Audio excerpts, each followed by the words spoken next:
Good evening, guys. How you doing?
As actors, we get to rely on scripts to tell us what to do.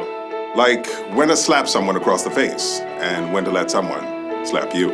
But we don't need a script to tell us to help someone in need. The SAG Foundation was founded to do just that, to help performers with life's unscripted moments and to give back to our communities. Over the past decade, the SAG Foundation has given millions in financial and medical assistance to SAG-AFTRA performers and their families. Last year, more than 25,000 union performers attended over 500 SAG Foundation Q&As, seminars, and workshops. And SAG Foundation book pals read to over 60,000 children in schools every month nationwide. Do you know how much SAG-AFTRA members pay for all these resources and programs? Zero. Zero. Zilch. Nada. Do you know how much of our union dues go to the SAG Foundation? Zero! Zero. The SAG Foundation is a nonprofit that relies solely on donations, so it is vital that those who are able to help give what they can. And you've been giving since the SAG Foundation was founded in 1985. I love 1985. Out of Africa. The Color Purple. The Goonies. The Cosby Show. Family Ties. The Golden Girls. What? So many truly fantastic performances since then. We have a wonderful history and a beautiful tradition of being there for one another. If you need help, it's here for you. And if you can help, please give. Like every great production, we are at our best when we all act together. Together. Together. Together. Together. So please, act now.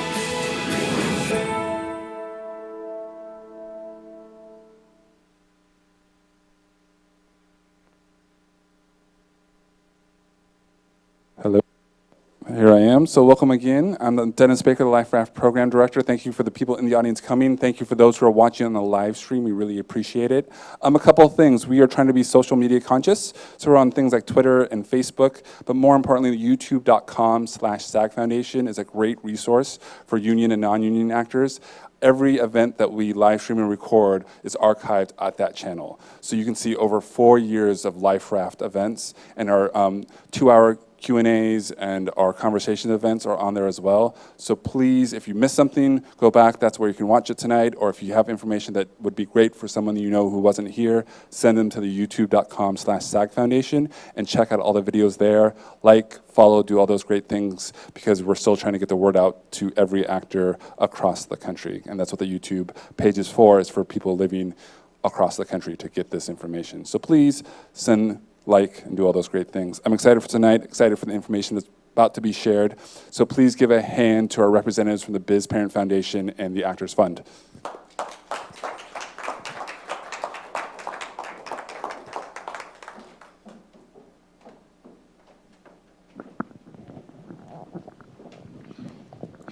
Hi, everybody. I guess we're going to start our presentation kind of moving this way, so that leaves me starting. My name is Ann Henry. I'm one of the co-founders with Paula Dorn of BizParentz Foundation. BizParentz is a nonprofit, similar to SAG Foundation, but much smaller. We serve families of children in the entertainment industry, and we've been in existence for about 10 years. The Kugan subject is very important to us because it's part of our founding. We actually started when we realized that there was a Kugan revision going on and that parents in the industry did not know that it was happening, and they didn't have any way to get the information. So we started BizParentz as a mailing list. And today it's a website and live seminars and one-on-one help for parents, and it's grown to be quite a large enterprise these days. Personally, I had a career in public service before I was a stage mom. I was a city administrator, and I also wrote grants for a living. I have 3 young performers that are not so young anymore. They are now 25, 23, and 17. The 17-year-old is the only one still in the industry. But all 3 had very different careers, but they were all successful in their own ways. But they started, well, my youngest, I guess I've been in the industry, I hate to say it, for like 20 years. Eek. Since they were very small. So they've kind of grown out of it. So Paula, you want to introduce yourself? Sure. So I'm Paula Dorn, the other co-founder of BizParentz, along with Anne. I only have one child who was a child performer. He's retired. He's 22 now. So as you can imagine, he and my son and Anne's children were good friends, and we made this journey very fun all together. He also was plenty successful, went through it all just great. But through working with him, I realized that there just wasn't a resource for parents. And when I met up with Anne, we were like-minded. Prior to that, my career has always been related to accounting or tax preparation, numbery kind of things. And then I'm just kind of a lifelong volunteer, working in PTAs, city library, things like that. Sort of who I am. We'll start with a little overview of the agenda. Our first slide, can you click that for me and see what it does? We're just playing with the new PowerPoint. Wanted you first to get, and it's in your packets if you're here live, but for those of you that are viewing in a live stream or online later, we wanted to make sure that you had our contact information for both BizParentz and for Actors Fund. So we'll give that to you really quick first. And it's thinking about it. Okay. Okay, sorry. Waiting. It's suspense. It's all about the suspense. I did. Well, the arrow, correct? Yeah.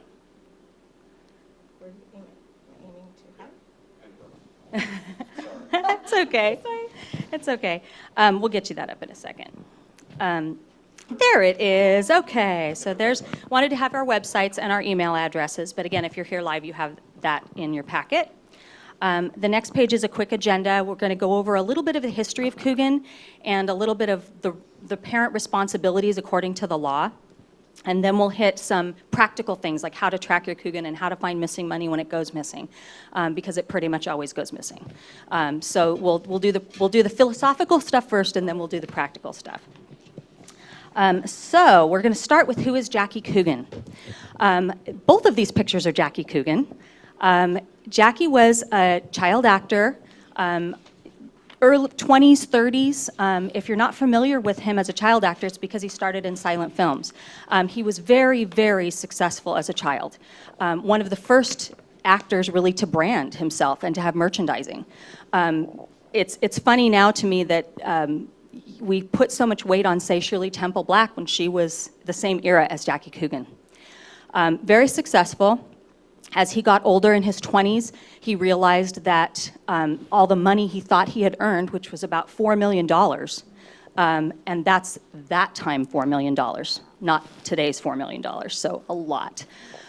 He had been used by his parents. His father had passed away, his mother had remarried, and that was perfectly legal. So I don't want to pass off that his parents did something illegal. It was not illegal at the time.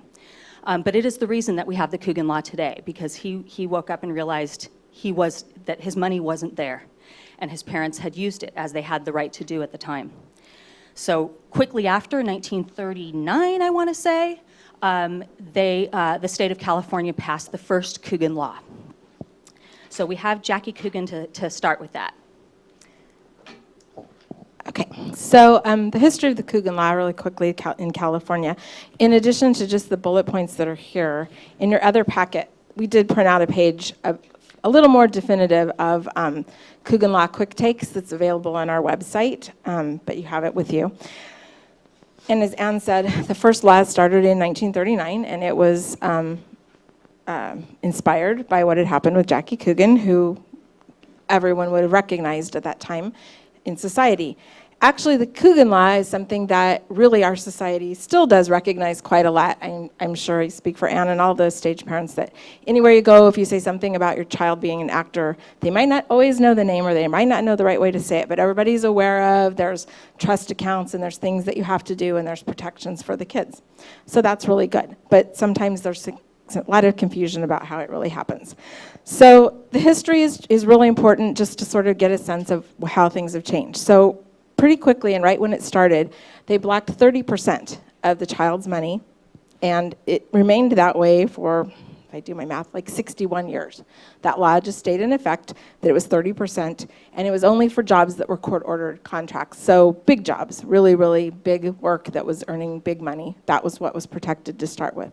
In 2000, there was a major overhaul, and that's where things changed to what was commonly referred to as day one, dollar one. And it went from just protecting those actors who had huge contracts and huge money to every single one, down to the day players, down to background work. And as you can imagine, that had many ramifications that we don't need to go into right now. It also extended beyond the contracts that were court-ordered. It was just everything. It dropped down to 15% from the 30%, as it seemed like that's what was reasonable. And that's what we had for just a few short years. Then in 2004, we had more legislation because now the problem was we had kind of overprotected the children. And as you might imagine, we have employers that they are in business. And we created a system that really was too taxing. Now we're asking them to withhold money and make individual deposits into individual accounts that may have been something as small as like $20 because the child would have only earned $80 or $90 that day. So the unforeseen consequence of 2000 meant that now we had producers coming up and saying, well, we have all this money and we can't find these accounts and we don't really know what's happening and this is just out of control. And at that point was where the Actors Fund became a part of that legislation and stepped forward and agreed to become trustee of all of that money so that the producers could just send it somewhere, people would know where to look for it, and that started the involvement of the Actors Fund in the Kugan Law process, and as well as some of the programs that they do just geared toward children that they're going to talk about in a while. We got a few other things trying to close the hole. We got the right for parents to ask for a receipt because as parents, we would know that we'd give all this information on set and then you'd be looking for the money later and then they would be like, well, we didn't get information. It's like, well, you did, and that maybe the wrong person got it or the person didn't think it was important or who knew. So we've tried to close the gap. Hasn't always been so successful. However, so 10 years later, after we made a place to put the money, they did go ahead, we did pass legislation last year that exempted now the background workers because, again, it was just such a laborious task that it was actually affecting then everyone's money because no one could get it. And for all of us, you might equate this to, we all work and we get Social Security and those taxes withheld from us, and we just assume they go where they're supposed to go because they kind of do because our federal government has a system in place. All the people who process payroll, it's a system. Kugan's never really had a system. So it's really been as individual as each person in this room or each person that might be watching. So the grand scale of it made it really, really difficult to manage. That's why we've had changes in the law.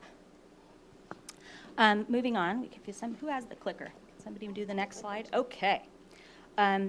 Wanted to quickly overview, especially for the people that are watching on live stream, that there are now Kugan laws in other states. Sorry, I should talk more clearly in the mic. There we go. That is relatively recent. New York passed a version of the Kugan Law originally in 2004, but they had to redo it in a drastic manner last year because it also wasn't quite right. Then you'll see on this little list, it goes 2005, 2006, 2007. That was, all these laws were passed in relation to runaway production, that we call it in California. They would call it film incentives in their states, where they were drawing film companies into their states and realizing that they somehow had to do something with these kids. They had no function for limiting work hours or the education of child performers. They just had nothing. So each state individually legislates the child labor law because that's how it's set up. So you'll see that they're all a little bit different. BizParentz has tried to help legislators. When we knew that something was up in another state, we'd call and say, okay, there's kind of a formula for setting up a child labor law, and here's how it is. And we would try to guide them toward decisions, like, do you want the Kugan blocked, like California, which means the parents can't get to it, it's completely and totally blocked, or do you want it unblocked, like New York is, which means it's not really protected. The parents can get to it anytime they want. But it does have some other, you know, there's ramifications and choices in all those things. So you'll see that each state made a slightly different choice. They're 15% mostly. The other states will almost always accept a California Kugan because a California Kugan is the most restrictive.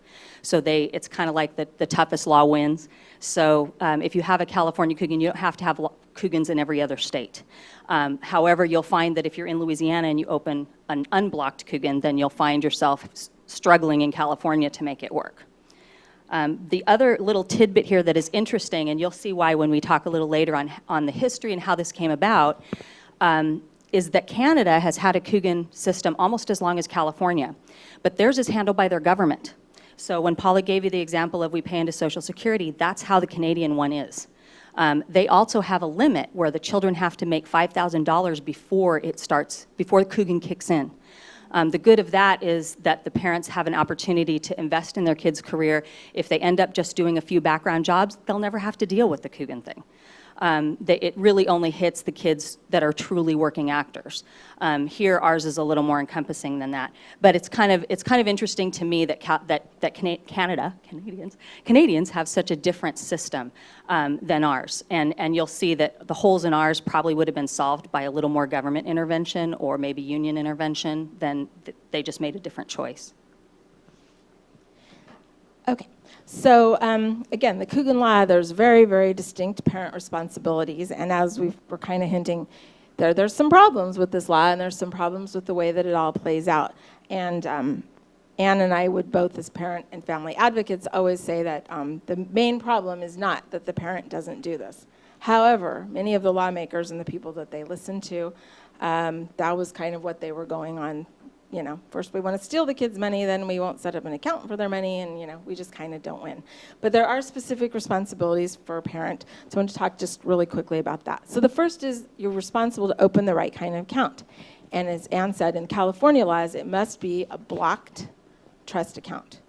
And that means no one can access it, including the child, including anything else, until the child is 18 or emancipated.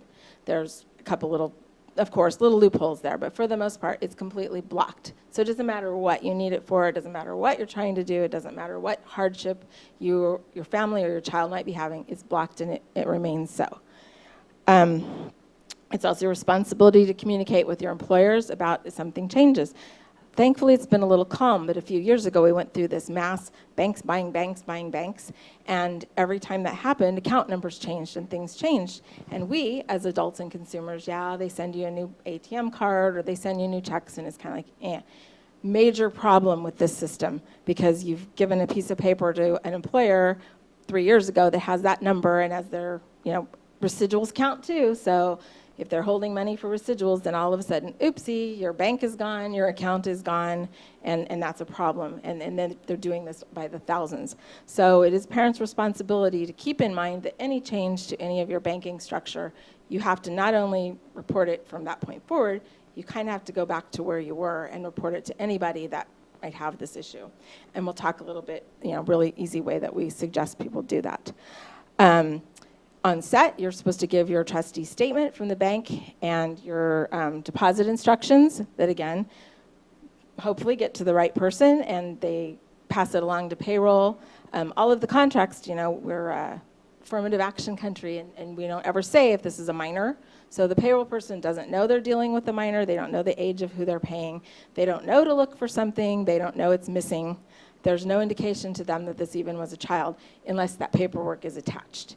And then that's what signals them that they're supposed to withhold the Kugan. So again, I may write mine on pink paper and Anne may wrote hers on a napkin, and you can kind of see why this is a really flimsy kind of system that, for thousands and thousands of people. It's legislated, as I mentioned earlier, that you can get a receipt on set. Our thought being like, well, if the little second AD who isn't sure what this is had to sign for it, maybe they might think, I should probably make sure I turn this in. Because the child actors were always unique. We're always subsets of subsets. And everywhere we go, everything we encounter, it's not what people are used to dealing with. So this was kind of a key to sort of help them understand. We know you don't know what this paper is, but you're going to sign that we gave it to you, and you need to understand how important it is that it stays with that child's contract package. We're also legislated by law, parent is legislated by law, to give a yearly accounting to their child for 100% of their money. Not just their 15% that went to Kugan, but the other 85% that they've earned. We get a lot of questions about this, and people are, range from offended to why, because that's their child, and, we are very much advocates for the family, and we will say that not everyone always does it, and not everyone thinks it'll be an issue, but we can tell you here's the times it's an issue. It's an issue when you unfortunately are facing a divorce. It's an issue when you're already divorced and you may have child custody battles. It's legislated that you have to do it, and you don't want to be the person responsible sitting on the side of not doing it and or it not looking really good when you do it, when you've got an opposition out there. It can come into play for income taxes because the child actors pay income taxes exactly as adults. There's no special treatment. There's no never mind your age. So while most of us would roll on along and think we would be okay with that, there are instances where it very much comes into play, and so you do need to know that you are required by law to do that. Also, sadly, some of our teenagers kind of get a little big in their britches, and you really don't want, your teenager, or like Anne and I often joked, or our son's girlfriend trying to say, what did mom do with your money? And then you're like, oh, then you just have all kinds of drama. So if you're doing it right anyway, you're pretty close to having it all accounted for, and we definitely agree that you do that. It's also legally stated that as a trustee, and we have it written here, that you are a good steward of their money and that you track and you retrieve their unpaid wages. So, and the Kugan thing is a part of that, and let's keep in mind, it's their wages. It isn't a bonus. It isn't, it's 15% of their money that they don't get of their actual wages. And so when it goes missing, that means, or when it's not paid to them or it's not deposited into their account, that's wages they did not get. And it's legislated that a parent is responsible, the buck stops at you, to making sure that your child gets all of the wages that they earned into their account. Touching base on the very first of those responsibilities where it talks about opening the right account, let me do a quick, how many of you have Kugan accounts already? Does everybody in here have? Yeah, okay, I thought so. The catch is, we've now discovered that it's not always getting the right account first, it's what you do a little later when you want to move it, or the children get enough money into it that you want to invest it. Sometimes you face yourself having to look for a different financial institution to deal with your stuff. So we have a little, the next slide has some things about what you should ask, and I just want to go over them quickly because there's a reason why you would ask these things. It seems like you would just go in and say, hey, I want a Kugan account. Well, newsflash, most banks don't do it. And the reason they don't do it is because it's not financially viable for them. They've got some money, usually a little bit of money, because the small amounts that up until recently were from background work, they'd have $20 in an account that would sit dormant for years. And that bank is responsible for that. And it ends up just being a burden to the bank administratively. They're not supposed to take administrative fees, but we've had some issues with that too. So your first question is just to ask them if they even offer Kugan blocked trust accounts, and you have to say it like that. The word Kugan, the word blocked, then go for trust accounts. The next question is, what do they require? We're now finding that some of the banks require a parent's credit check, like after SAG Credit Union requires the parents to have a credit check. It's something that BizParentz doesn't agree with because it's the bank account is in the child's name, but it's something they've decided is a criteria for joining the credit union and doing their stuff. So that's a pretty big deal if you as a parent don't want to share your personal information so your kid can work.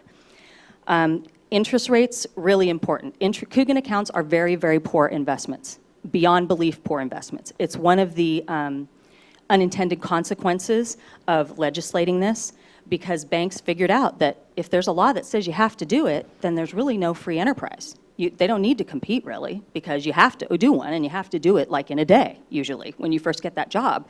So the interest rates are historically very low. Right now, I think they're running for a regular Kugan somewhere in the 1% range. If you're invested and you have mutual funds or something you might be getting 5% if you're really lucky. So it's not something you want to put all your money in, usually.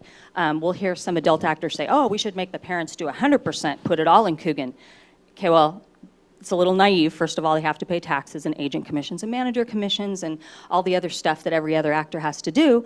But aside of that, it just doesn't make sense to put them in this kind of account. It's not a wise financial decision. So every time there's a judgment call, we always tell parents, stop and think, what logic are you going to use to defend to your child when they're 18 that you did the right thing?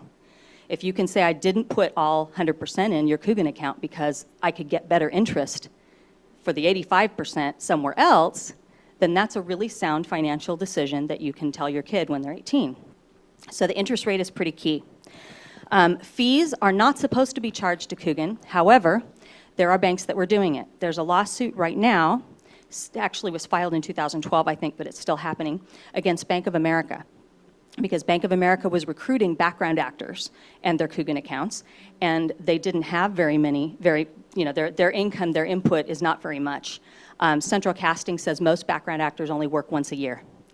So if that's the case, then they're putting accounts in there maybe once or twice they work and then they never work again, and then that account goes dormant. Meanwhile, Bank of America was charging administrative fees every year. So by the time the kid's 18, goes back to get their cash, small as it might be, there was no bank account left.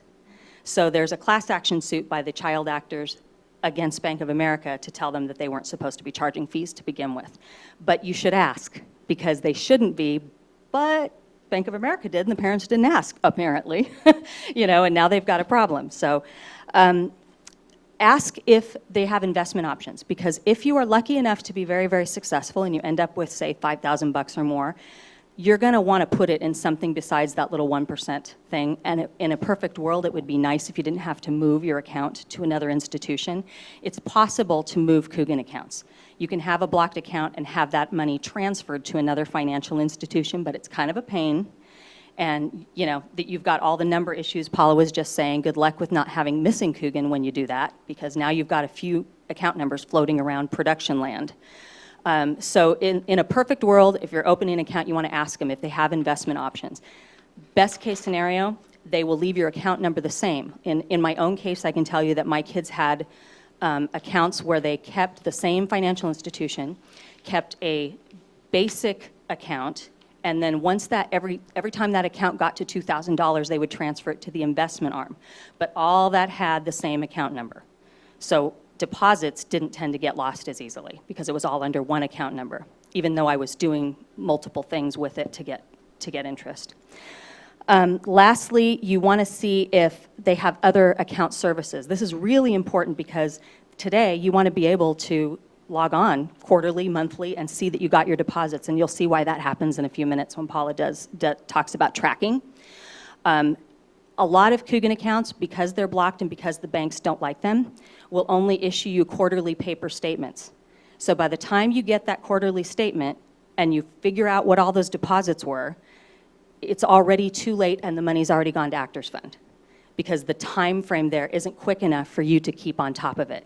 So you want to go to a bank that has some online access that allows you to easily track these things so that it doesn't get too far out of control. And again, time constraints will come up with a little bit, and you'll see why that matters. Okay, so kind of what we've told you now is pretty much what you would find almost anywhere if you looked up information about Kugan, just the facts and just some of the broad details. I want to talk a little bit now about why we advocate so much that you do some some type of tracking. Again, I'm an accountant. This is just the simplest little form. It's on our website. Holden Log, our good friends at Holden Log, they offer organizational services that they have also worked with us a little bit to help develop a similar thing, so the specific to Kugan that you wouldn't find in like the services they sell to adults. But I hope that it's kind of getting clear that this is really sort of a mess of a situation, you know, all the great intentions, but just a paperwork nightmare. So on the very back of your little handout like this, the one that has the little thing, the very back there are some of the reasons why money would go unpaid, why these wages would not get to the person that owned them. And as Anne alluded to at the beginning, this was really the start of BizParentz, because we came into this legislation with them going, yeah, these parents, they just won't do this, my gosh, my gosh. And we're like, wait, we're already going crazy trying to find this money. Can't we look at really why it happens? So yes, one way that a child doesn't get money in their account is if they don't have one. That's pretty clear. You don't have an account, you're not going to get it. But the law have things in place now so that you really shouldn't be working if you don't have an account. That loophole we tried to close. Parent didn't open the account because they don't want to pay a large deposit. As Anne said, now some of the banks that really don't want this business anyway, they're making it really difficult for parents to do this, where you're actually having to put more money than your child's even earned just to even open this account, to put their $20 in. And you know, we appreciate that that's difficult, but there's no remedy for that in the law. You need to have it. Child needs to have it. Sometimes the money doesn't get there because of the studio's fault. And quite honestly, as we sort of suspected, the data has sort of shown that that's very, very much the case. And again, they're a business.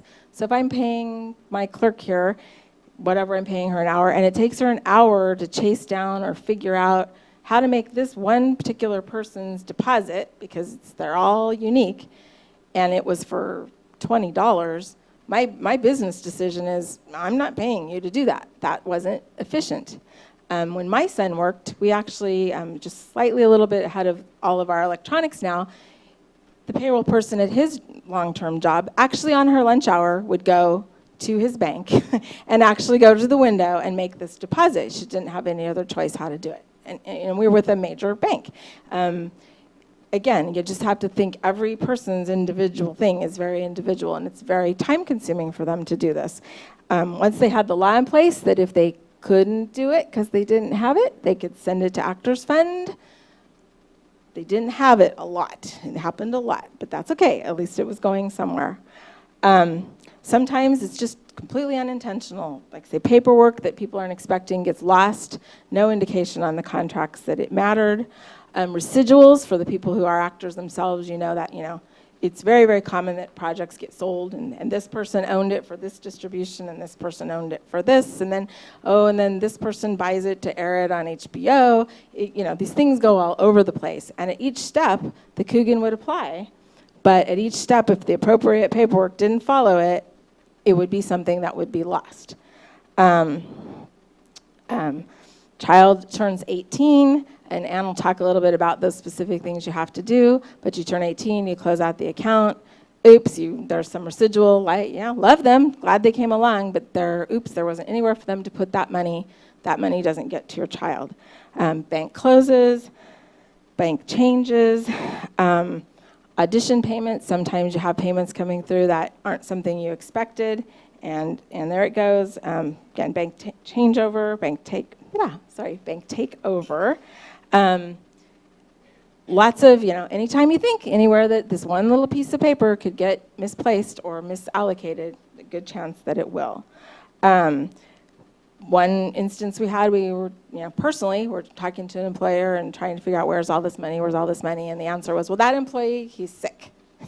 Okay, he's sick. He's been sick for 3 months, and you're not depositing all of this money. So there's, very, very many, very common for this thing to go south. So we decided, because there's so many problems that could happen, and because you already have the requirement that you're to report to your child 100% of the earnings, we came up with this very simple little tracking form. That's what you're looking at on the screen right now. Very, very logical.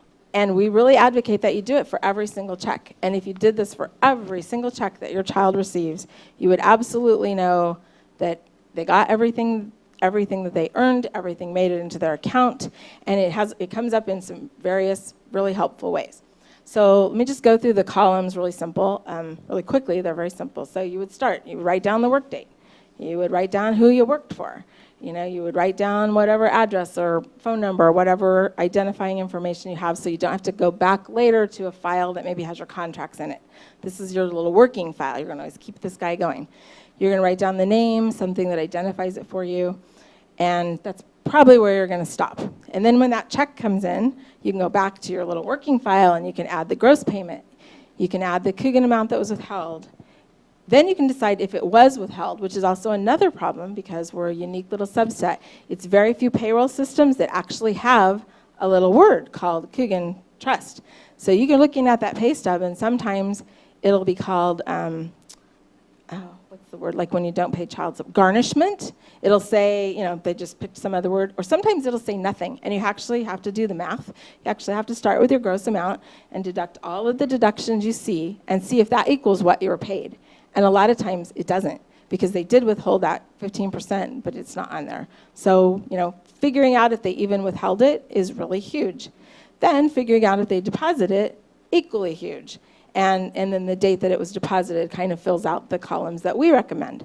So again, if you just faithfully do that, you'll sort of have a sense. You won't be trying to figure it out. Now it comes into play, and it's very helpful in a few other areas. What we see happening right now, because especially in residuals, where people who aren't aware, SAG-AFTRA is a little bit behind on some residuals. You'll actually see Kugan payments hit that count before you actually get the check, and then that's your cue that something's coming along.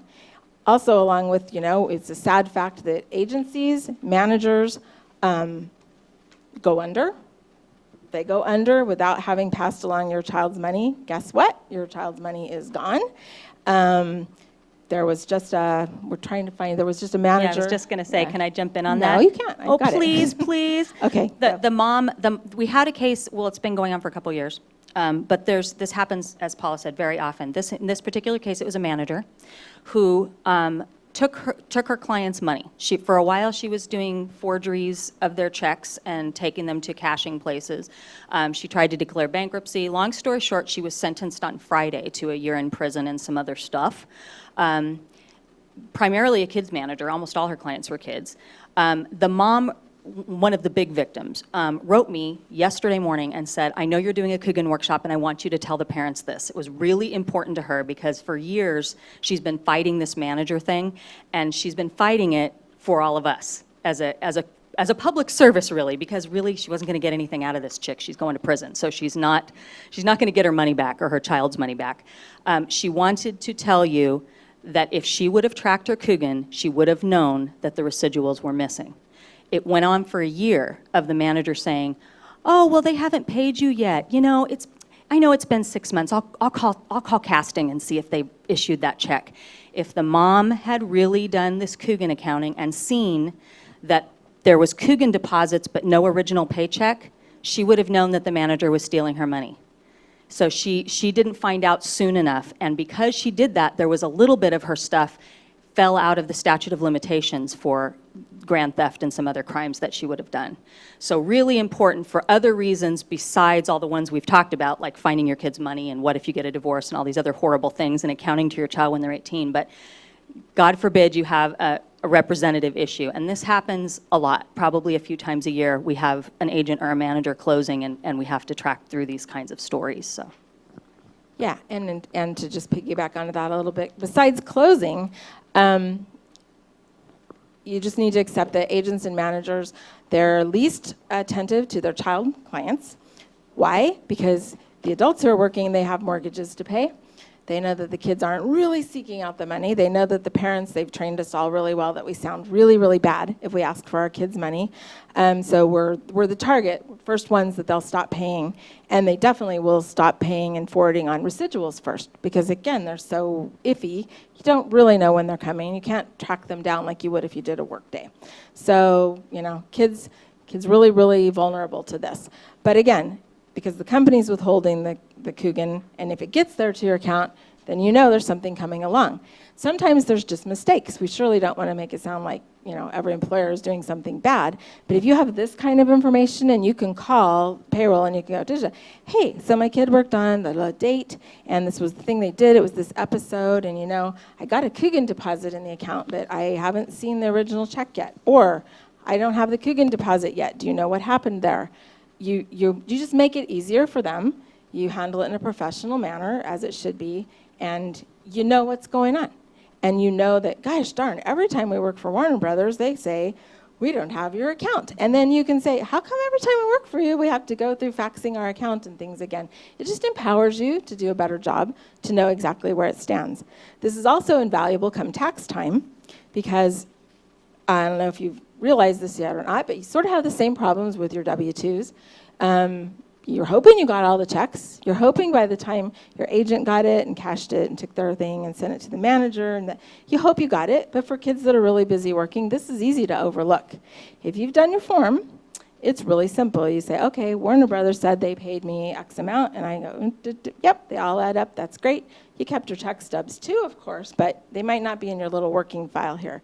Really, really handy to make sure you absolutely know what's going on in an environment where there's a lot of mistakes made. So if you do it and you know it's perfect, you're just, you know it's perfect. You're not looking for anything. If there's things missing, then you have a little bit of work to do to try to clean them up.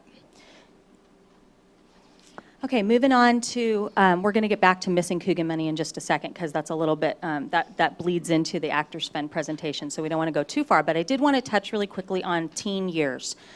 Since Paula and my kids are a little bit older, and we've had to go through some financial aid for college and stuff, I wanted to quickly go through what happens at that age. If you've done that form, you have all the information you need to turn over to your child so that they can handle their own finances. It's a really good example of here's how you deal with life. It's a good lesson. If there's any question, and I know everybody thinks their child would never do this, but I promise you, our children are angels, and they all did it, was to just say, they just go, gosh, it seems like I made so much money. What happened to it? And you have to have that talk about, well, geez, agents and managers and taxes and pictures and acting lessons and mileage and all the things that adult actors have to pay for. They also had to pay for.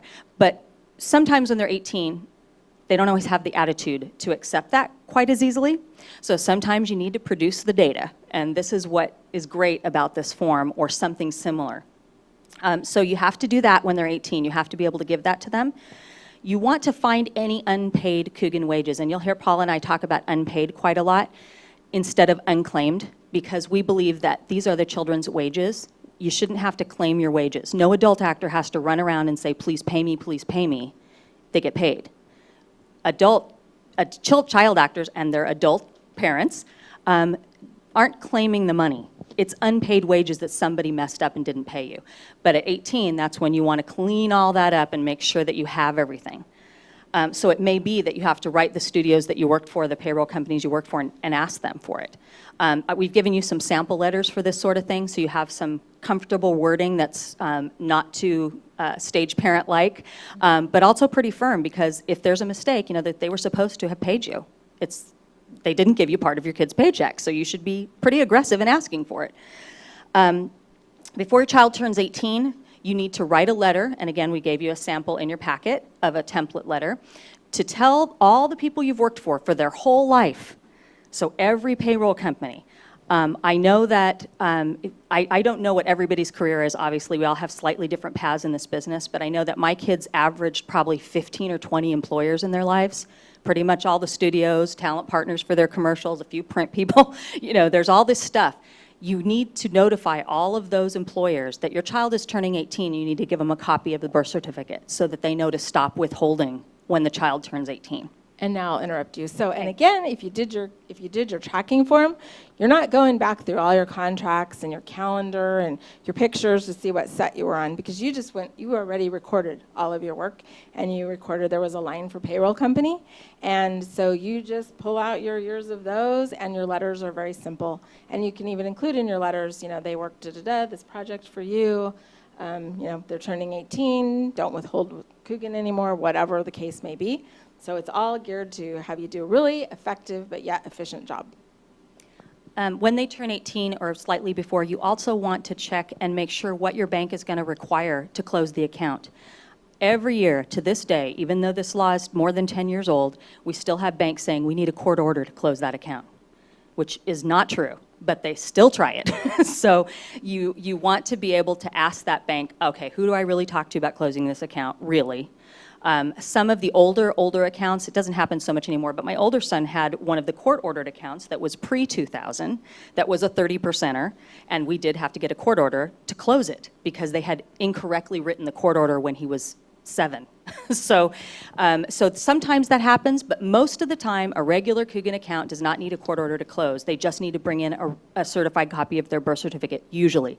But you want to call your bank because there's nothing more disappointing to an 18-year-old who is so excited to finally get their money or needs it for college and can't get it because the bank is dilly-dallying around for a month trying to figure out what to do. So try and figure out what they're going to require so that you can fight that battle before it actually happens.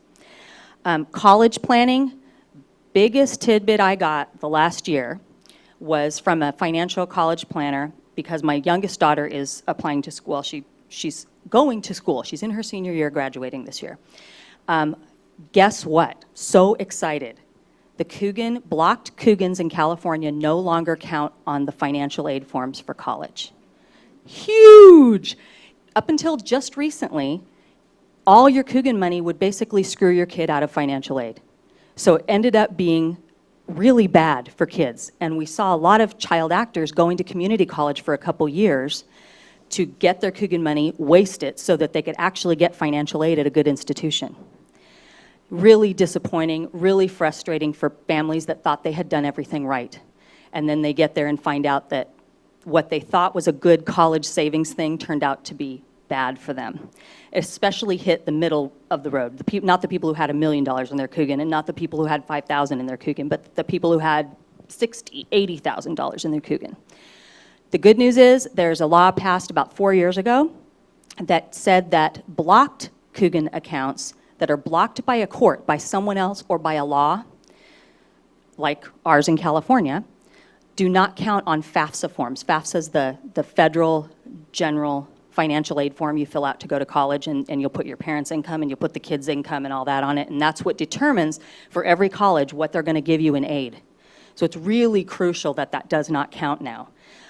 If you have an account in another state that is not blocked, like the New York accounts, it does count on their FAFSA.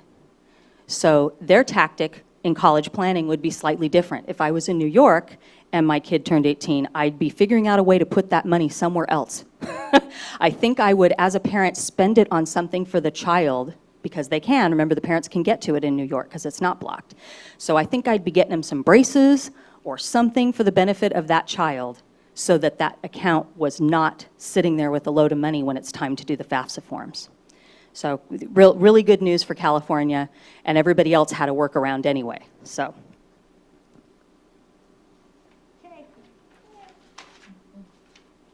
Almost there. We're almost there. Yeah. Okay, so we've alluded to, so this money goes missing, and either you as a parent, you've done all your stuff, you happen to notice it, or oops, somehow you don't, or you've got the double whammy. Your manager's keeping your money, and it's not hitting your account, and you just don't know what in the world is going on. Well, thanks to the legislation in 2004, as we mentioned earlier, there's a remedy for that from the producers. That they don't have to keep all of these little dollars that they say they didn't get the paperwork for. They have an option, and that is to send it legally to the Actors Fund. And we did give you a couple lists, like that's obviously just California. New York has their own comptroller where you would check to see if you had money missing. States also have it. I'll be really honest, here's the big screw up I did, because Ann and I are pretty open.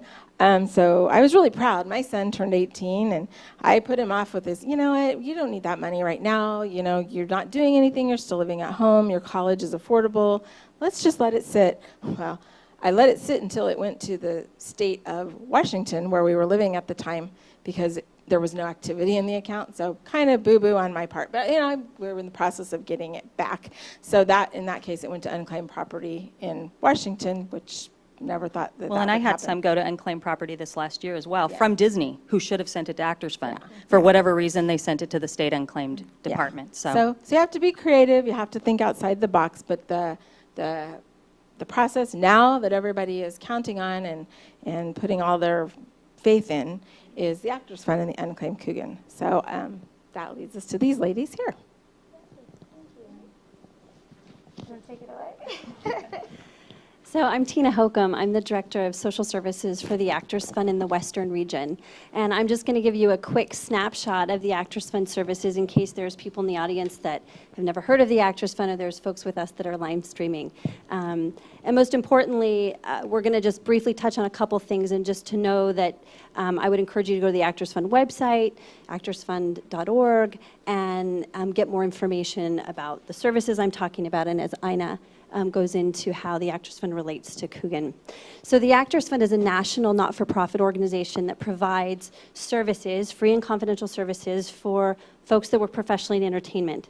So it's not just actors, it's anyone that works professionally in radio, television, film, dance, opera, and comedy. So the seamstress, the set construction worker, anybody that works professionally, not just performing artists.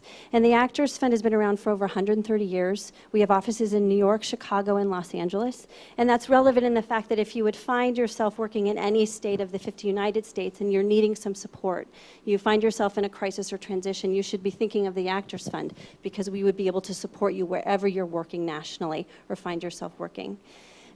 We provide services in a couple different ways. We help people in crisis. So if you find yourself suddenly ill, unemployed, disabled, we can provide services to support you during that time of transition. We provide prevention services. So our goal is to help you build a solid foundation in all aspects of your life so you can stay in your craft and stay in your profession for as long as you would want to stay working in the entertainment industry. On the crisis side, the Actors Fund provides just over $3 million annually in emergency financial assistance for things like eviction notices, shut-off notices for Department of Water and Power. You found yourself in the emergency room and you didn't have health insurance. You need health insurance premium payments. So for emergency crisis financial assistance. There's a staff of social workers that can help people that are dealing with injury, disability, mental health, substance abuse.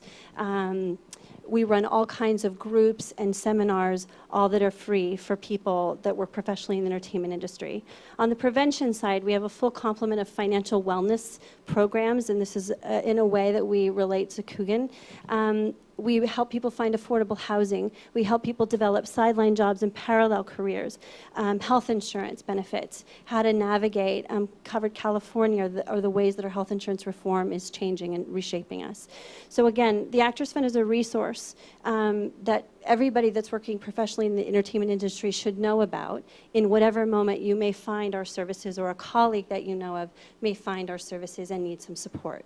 In the Los Angeles area, the Actors Fund provides the Looking Ahead program, which is a program that provides services for young performers that are 9 to 18 and their families, and to sort of help them in all aspects develop healthy transitions into adulthood.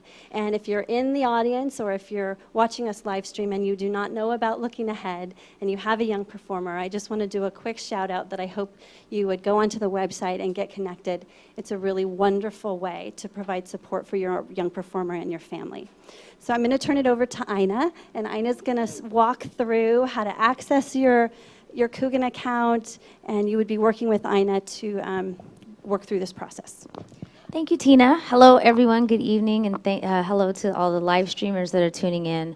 I think this is all very important information if you are an entertainer in the industry, so I'm glad that everyone is here.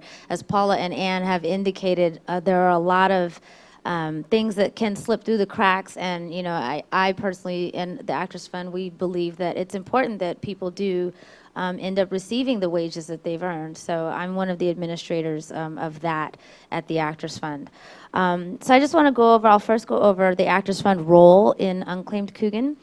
In 2003, Paula went through the stages of the law and when it was put into place and some of the changes that have gone on. So in 2003, the Actors Fund, we were appointed as trustee for all of the unclaimed funds. Any entertainment production companies, payroll companies, they are obligated to take 15% of any wages that are earned and put that to the side to deposit into the Kugan fund of that individual performer. However, after sometimes things slip through the cracks, as you know, sometimes parents don't get the payroll companies that information as they need it. So payroll companies are obligated to hold on to those funds for 180 days. If they still do not know where to put your Kugan 15% earned, they turn it over to us as the trustees. So our role is to make sure that money is safely received from production and payroll, to make sure it's responsibly invested via our account managers at Wells Fargo, and then on the back end make sure that it's distributed to the proper beneficiaries within the prescriptions of the law. I'm here specifically because I am the sole administrator of the Kugan funds. When you call the Actors Fund, you get me. If you call the Kugan line, my business cards are over there. Also, I have a one sheet here of how to apply for Kugan funds. If you're unfamiliar, there's step-by-step here, or if you're live streaming, you can always go to www.unclaimedkugan.org. That's the Actors Fund Unclaimed Kugan website, and that'll walk you through the steps as well, and we encourage everyone to go there. You can search your name, I think, and your last 4 digits of your social to see if you might be on the list of people that we're holding funds for. I'll move on to our progress to date. Since 2003, we've received approximately 42,000 deposits for a total cash amount of $3.8 million. This is a lot of unclaimed money. And Ina, not to interrupt you, but that's what I was going to say at the beginning. So I know you're probably, some of you are sitting there or watching and thinking, gosh, they're kind of making a big deal about nothing. Think about, again, the numbers that she just said of how many individual children and the aggregate amount of money that we know did not make it through this system. So in say just it again. 10 years. Just 10 years since this started. Yeah, so say it again. It's a lot. There's 42,000 deposits that we've received, totaling $3.8 million. And a lot of people don't know that this money is there. Like Paula said, you know, when you get your paycheck, I think part of it may come from, you know, we trust in these corporations and we trust that the payroll companies know what they're doing and that they're being diligent about it. But when you don't think about the perspective of what she said, you know, when you have, you know, all these cast members on a set and you take a lot of time to figure out where this one account is, it might not be very time or cost effective for the company to do so. So I encourage people as well, because I speak to the parents that call me all the time looking for these wages. You know, I do encourage you to definitely be diligent about getting the information to the people, and I would even go so far as to double check with them at the end of the production day or at the end of your contract period. Call them back and say, hey, I just want to make sure, do you have our account information? Because you know, an ounce of prevention is worth a pound of cure. You know, it's easier for you to just have it siphoned into your account in the first place rather than have to come and as Ann said, claim, you know, the money that you've already earned. Well, and I have to admit, Ina got my kids' money back about a month ago. Okay. So my own child, and believe me, I have had a Kugan account. She's had one her entire 17 years of life. She worked when she was 2 weeks old. She's had a Kugan account that whole time. And the same Kugan account that whole time, it still went missing. Yeah. So I hear that story a lot. I can't tell you how many times I hear it. They say, well, we gave the payroll department our information, and, you know, and some, you know, it's very rare that people are upset with me, but sometimes they're just upset at the situation, and I completely understand and can relate to that. It's just unfortunate that, you know, things slip through the cracks, especially when you did your due diligence to make sure that people have the correct information. So, you know, stay on top of it. I definitely encourage that. Back to some of the numbers. Of the $3.8 million that we have received in the last 10 years, we've dispersed a little over $1 million, so about a quarter of the money. So there's still a lot of money that's unclaimed out there. So we encourage people, if you yourself haven't checked, or if you have actor friends or entertainer friends, encourage them to go to unclaimedkugan.org and see if they have anything there.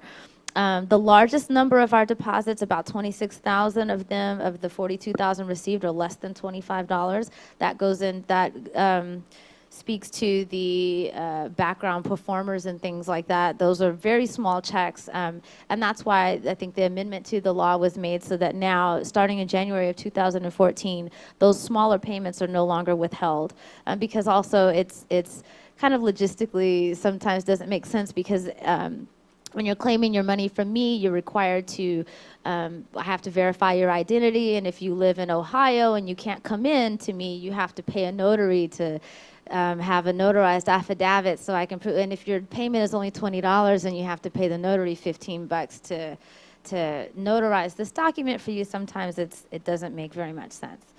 I think 638 of those 42,000 deposits that we received have been for $1,000 or more, and the rest about 5,000 of the deposits were between $100 and $500. So there's a lot of money out there.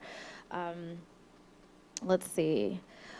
Make sure payroll companies have your accurate information. We've gone over this. After the job is done, check again. I just can't reiterate it enough because I'm on the front line speaking to parents every day about this, and things get lost in the crack. I think the verification form that Paula and Ann have on BizParentz.com is a great resource if you're organized in that way. I think it's very helpful because even when I do have unclaimed funds, people are always asking me, well, what production was that from, and what, payroll company is that? Sometimes I have the information, sometimes I don't. So if you are a performer or you know parents of young performers, it's very important to keep track of each job. I know it's a lot of work, but these are your wages that you're earning and that are just sitting around if you sometimes don't have the information, and on our end, we may not have received that information, so we can't help in other ways. So it is very important to keep track of everything on your end. Don't trust that they're taking care of it for you. Let's see. The law states that that interest is earned above. That interest is earned on the interest is earned on the payments that we received, and sometimes interest is earned above what we owe to the recipient. So that is actually siphoned back into our Looking Ahead program to benefit current young performers. I think since the program started, in about 11 years, we've received about $38,000 in interest. So that averages out to about $3,500 per year, and that money has gone to good causes. The Looking Ahead program, we've purchased laptops, I think, with those funds before. The kids have a Looking Ahead room upstairs in our offices where they can come, and a lot of the kids are homeschooled, so they can come and socialize with other young performers and use these laptops to do their homework or just socialize with each other. Also, some of that money goes to a lot of the events and programs that we have in place for the young performers throughout the year. I'm going to move on to advertising and outreach. Per the law, the Industry Advancement Cooperative Fund takes care of all of the fees the banking fees associated with holding this money in trust for everyone. They also pay part of my salary as the administrator, and they also have an advertising budget that has increased to about $14,000 in 2013 that we use to outreach and create awareness about the unclaimed Kugan. But we are also always looking for other ideas on how to diversify our advertising or maybe reach young performers that we may not be reaching. So if anyone here in the audience or even watching live stream has any ideas on where we might be able to put advertising so that people can see it and are aware of that, please let us know. Visit unclaimedkugan.org. There's contact us information there that will get to me. Also, my business cards, again, are over on the table. You can call me and let me know. But right now, currently, we have advertising in places like BizParentz.com, which we appreciate very much, Deadline.com, TheWrap.com, and we also place advertising in the annual youth-specific issues of industry trade magazines, Hollywood Reporter and Variety. Also, a vast majority of our awareness and outreach comes from our partnership with SAG-AFTRA, which is great, and I hear that personally all the time when I'm on the lines because I say, how did you hear about us? And a lot of it comes from just SAG, the SAG-AFTRA and our partnership with them. They post it in their print and other online media to get the word out. Also, in the last 3 years, we've been combing through some of our data to figure out more targeted outreach ways, and some of the we've been tracking like a lot of accumulated deposits for certain recipients, and sometimes those smaller checks can accumulate to over a certain amount. I think our cutoff right now is about $5,000. So we have been targeting outreach to those people annually now. We send letters directly to them, and SAG-AFTRA has been very helpful to us in getting us like current addresses and things like that of these members, because a lot of times the data that we receive from payroll companies, like Paula said, it might be in syndication or it might have gone through different ownership throughout the years. So we get current addresses and reach out to those people as well. And I think I have a number here about that. We've distributed over $140,000 through that specific direct outreach. So that's also helpful to us, and we thank SAG for their help with that as well. But again, we're always interested in diversifying our advertising, so we welcome all suggestions and ideas for getting the word out. Let me know today. You can grab me after this panel, or give me a call, or check out our website and let us know where, you know, hey, you can put something here. I saw this bulletin board there, you know, and so on. I guess I can go through a little bit of the application process. I do have a one sheet over there if you want to take that with you at the end of the day, or if you happen to have it with you now, you can maybe read along with me. But everything begins at unclaimedcoogan.org. That's where you can search your name and see if you may be on the list of unclaimed funds. That'd be like winning the lottery. You can click on the applicants button on the side of that, on the left side of that screen, and search your name.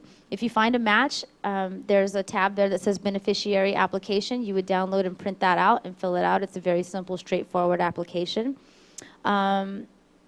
If the applicant is then a minor, then I have to verify the identity. So if the applicant is a minor, I would need to see an original birth certificate. It says certified copy, and that language is a little bit misleading. Because of fraud and other things, I can't accept copies because people can doctor those up. So we like to see original documents. So I would need an original birth certificate or an original passport. That works as well.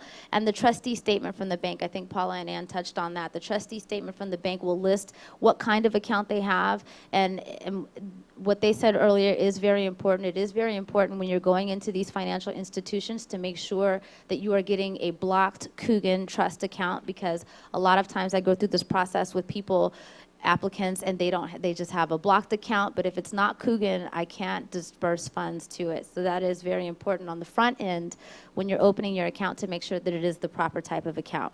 But back to the verification. So I would need a trustee statement. That will tell me the child's account number, the trustees on the account, and the type of account it is. And that's what I would need for a minor: the application, original birth certificate, and trustee statement. And then I can approve the application, and you'll have a check for a minor deposited directly to the financial institution within 2 to 4 weeks. If the applicant is over 18, the process is very similar. However, the payment disbursement doesn't go to a bank. It goes directly to the performer because they're over 18. To verify the identity of a child performer over 18, I would need, again, 2 forms of ID, like a state-issued ID or driver's license, an original passport or birth certificate, and another picture ID, state-issued identification card or driver's license. If someone is sending me that information from a different state, they would have to have that notarized affidavit that I mentioned earlier, and can send that to me. And if people send me a self-addressed stamped envelope, I send you back your original documents. I take very good care of everyone's documents because I know how important they are. But I get those back to you. Or if you're local to Los Angeles, you can come down to our office, make an appointment with me, and it takes about 5 minutes. I make a copy of the documents and give them right back to you and process the application from there. What's next? Once your application is received and approved, the process takes up to 2 to 6 weeks for fund disbursement. If you're a minor, it goes directly to the account. If you're not a minor, it's distributed via a check to the applicant directly. Please visit unclaimedcoogan.org for more frequently asked questions, or for more information, you can always contact me. I'm at the Actors Fund Monday through Friday, 9 to 5, and can answer any questions for you. I think that's about it. Again, Paula and Ann really touched on some very important things. It's very important to keep very good track of your records in every job that you do. It's very important on the front end to make sure that you open the correct kind of account. And if you can keep track of the jobs that you've done and the money that you've earned, it makes it easier on the back end if you are missing Kugan money to locate that and find it. And that's about it. In closing, I wanted to thank Dennis and Jill and everyone at the SAG Foundation for inviting us here today, and Paula and Ann and BizParentz, thank you for everything that you guys do. BizParentz is a great resource for anything in entertainment. If you can't find, like the Kugan update to the law that just happened in January, I searched the internet myself to just educate myself on it, and their website was one of the main ones that they have it front and center. So it's a great resource for parents and other people in entertainment for up-to-date information. And I think that's about all I've got. Thank you so much. Thank you, Ina. And I just want to go ahead before we open this up for questions. I want to just address the question we hear every time we talk about this subject or really anything touching on laws. And that's the people who say, well, why would I bother to do all this? Because you know what? I can just let that money end up over there at Actors Fund. And that Ina, she was really nice. I'm just going to call her and she'll just give me my kids' money all in one big chunk. And that all sounds good. Well, first of all, it's, greatly appreciate the effort that Actors Fund goes into what they're trying to do, and so to overburden them because we just don't wanna is kind of not cool. But the bigger picture is, although the law allows a producer to send those monies, those funds after 180 days, it does not compel them. So you can't even count on that money that didn't get to your child would ever get to Actors Fund either. So that's kind of a nifty shortcut. We always have someone suggest it. Well, yeah, they'll just do it. That's not enough either. But we always encourage you to check everything you can there. We also encourage parents of current child actors, like whatever your last name, if your last name, like mine, starts with a D, that when you're looking at the listing on their site, look at all the Ds. Look and see if you see someone else you know. Typos all the time. time. Typos. Yeah, the typos are very, they garbage in. That's what they receive from production, and you'll find different. And then, I don't know, we just seem to kind of know that our people. And you're out at auditions, and you see someone, you're like, hey, I remember your name was on that. Talk about it, share it. Gosh, everybody's going to be really happy for you to say, I think your kid might have some money there. So it's, as a community, we can all really help each other, and our biggest goal was that every penny gets back to who earned it. So that's a big goal. When you're searching Actors Fund, just to give a little personal thing, my daughter's name was spelled 3 different ways. So, and all of them wrong. I don't know why that was, but somebody at some payroll company mistyped it, and then it ended up at Actors Fund. Not because, so there's things happen. I also have a pretty common last name that is also a man's first name. So we found some over in the Henry whatever, somebody with that name. So when you're searching, you have to think about wide searches. So if your child's name is James, it could be a first or last name. Just type in James and see all the things that come up with variations of James on the beneficiary side at Actors Fund. And then you'll be sure to catch them all. Then you can tell Ina, hey, I see 4 different things that could be my kid. And then she'll know to look all those different ways. And then you're me, and you did your form, and you just know that money didn't get to you, and you could just say, I know, those are mine. Yeah, well, And perfect world. A little bit of guilt, but okay. Does anybody have any questions?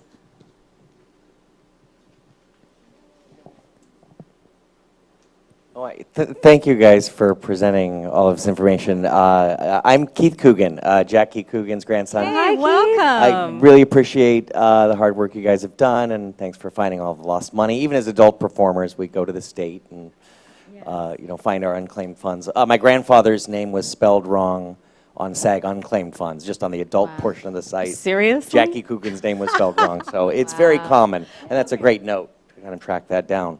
My mom didn't have a file or a folder. She had an entire office to take care of all of the payers and track all the W-2s.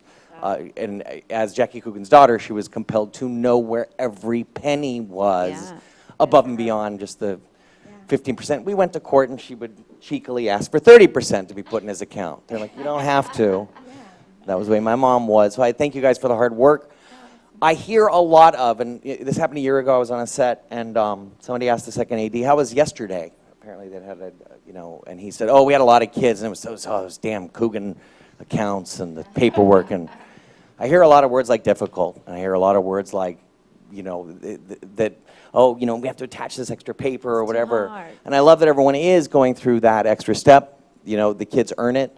They're treated like adults. My grandfather had said this in the trial, and the judge had said, you're losing. The law is that it's the parents' money. I'm just telling you that ahead of the trial. You're going to lose this case. And a couple of years after, there was the uproar, and then the Kugan Act. So I just really thank you guys for for doing that and going through the trouble. And as much as that sheet of tracking and having to report to the child and be covering the extra sensitive teen years that happens, you know, a kid goes and gets emancipated and, you know, wants to clean out their account. Or vice versa, a kid's 18 and maybe has a parent that's difficult and goes, go find your birth certificate because you never will and you're not getting that money. So I love that you are thinking about it, everything from, you know, the massive kids that work once and never work again. How do we deal with that in a system? 41,000 checks. To, you know, the kids that have the 20 payers and residuals. There's one thing I did note. On the first job, yes, there's not a lot left because there's agent and managers cut 10 and 15%, so 25% is gone, and oftentimes you're in the 50% tax bracket as a child performer. 1 year, all of a sudden you are. But residuals, the agents don't, and that there's much more margin for the folks and the parents to have that and reinvest in the child's career and everything like that. And I know there's an attempt to take the law national. We're working with minor consideration, and we've pushed Paul out and we've taken over the board. And we're going to do a lot of press on taking this to all 50 states so that no matter where a child works, the major ones are great, and I'm glad that we're up to 5 states. Right. But, you know, I hope that you guys also support a national way to do this, and a way that all employers and payroll companies, you know, when you fill out a form to work, it says, is this an adult or a child? Always, it always has been before even 2000. What good is that? They've got to be on top of it, and you know, it turns 18 and make it easy to hand over the accounts back to them. So I you know, thank you guys, and we still got a long way to go, and you know, make sure it's all about the kids. Yeah. Well, first of all, what a pleasure for us to have you here. No question. Thank you very much.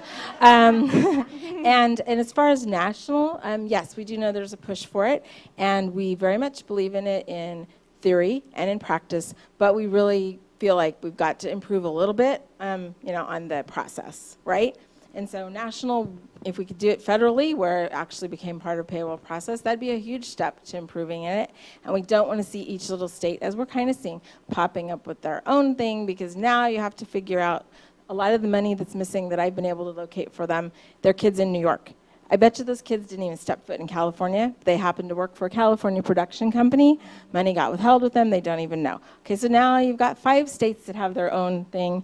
And clearly, if the kids in California deserve to be protected, the kids all over the country deserve to be protected. We just want to make sure we do it wisely and like learn from kind of this mistake and things like that. But sure, you know, it'd be a great thing to have happen.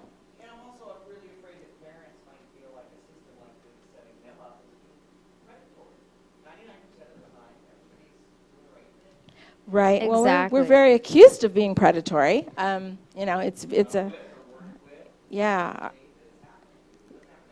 Yeah.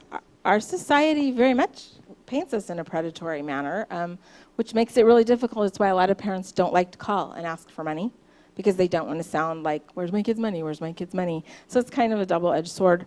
But yeah, you know, we definitely think that in theory and in practice it should be there. We just want to make sure that it happens really right, so that we don't have all of this missing, messy stuff and all of the things that everybody has to do. And I did want to go one step further on what you said. We didn't mention it in this presentation, but in California, in addition to the Kugan Law, we have a lot of laws that regulate the children. For those in the entertainment industry, only in the entertainment industry, 100% of the earnings of a child performer belong to the child, which is absolutely different than every other state where head of household would actually own those earnings. In this state, they all 100% belong to the child, which gives them legal remedy if they need to take it, which means if the parent just really disregarded everything and did everything, the child could take legal action against their parent because it's clearly their money. So yeah, in California, we went a step further, you know, which is really good. Yeah, really. Yeah. Nationally, though, if we were going to do a national version, that would be job one, I think, is to make sure that we make it a national deal that all the child actors' money belongs to the child. It seems like a no-brainer, right? But that's not how it is. It's only that way in California. So if your kid's working in Kentucky and you never move out of Kentucky, the parents get to have it all. It's a horrible concept, but when you think bigger and child labor, it comes from, they might be working on their farm in Kentucky, or it's mom and dad's, you know, it's a family business. It's not like the entertainment industry. I would love to see that go national. I would love to see that we start with all the money belongs to the child. And then at least the kids would have legal remedy no matter what little funky system we come up with that we haven't quite ironed out yet. If we did, we wouldn't need Actors Fund to save us from it. So we're getting there. And were you surprised? Are you guys surprised at the number of that there's millions of dollars? Because you always hear, right, right, yeah. Help us get the the word BizParentz, out. it's about 50% of the time the money is not paid to the kid the right way. About 50% of your paychecks, something's wrong. That's a lot. Yeah. So Be alert, be diligent, really pay attention to those numbers on the paychecks. I can't say it enough.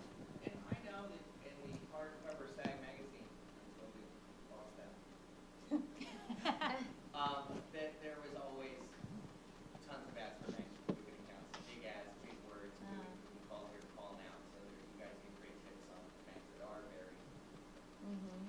yeah, and honestly, the credit unions that serve the industry have tended to be kind of leaders at this because, again, we're a subset of a subset. Everything child actor is a subset of a subset of a subset. We're always an exception. So you go out into the big wide world and you walk into Bank of America in Iowa, and they aren't going to have a clue what you're talking about. Absolutely, you're doing good if you can, get the regular banks around here. If you get more than 10 miles away from this office, to really understand what you're doing. So it's hugely beneficial to seek that out. And again, thank you for all your input. And you can just add us to that list of working on your national. So